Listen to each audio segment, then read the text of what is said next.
For over 1,000 days, China's borders have been closed to the world, and its population has suffered through lockdowns.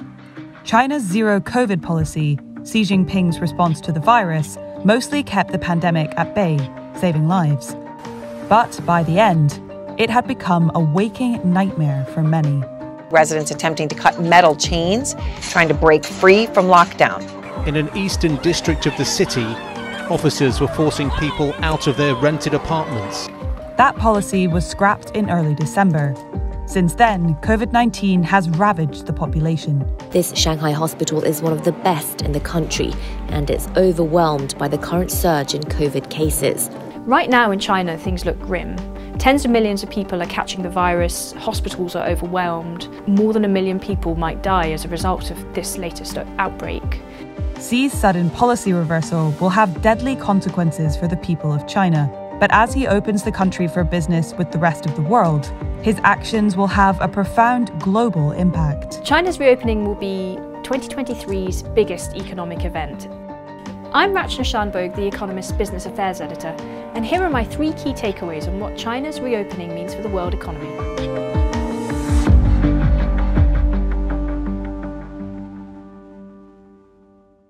China's economy suffered during the zero-COVID policy, and that was probably one reason why the policy was increasingly untenable for China's leadership.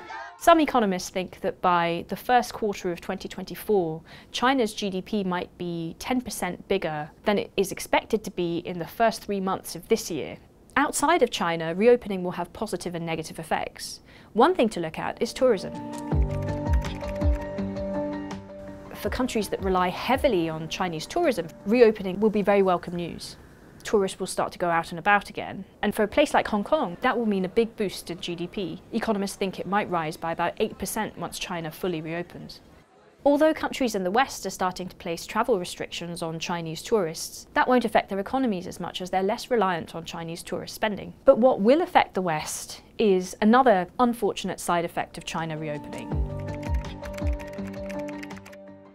China's a big consumer of the world's commodities. It buys about 1/5 of the world's oil and 3/5 of the world's iron ore. And as China starts to grow faster, it starts to demand more of those commodities, which pushes up the global price. Oil, for example, Goldman Sachs, a bank, thinks that full Chinese reopening might lead to prices rising by about a quarter, compared with today's prices up to $100 a barrel. Now, that's not as bad as it was during the spike soon after Russia invaded Ukraine, but it's still an extra complication as central banks try to fight inflation.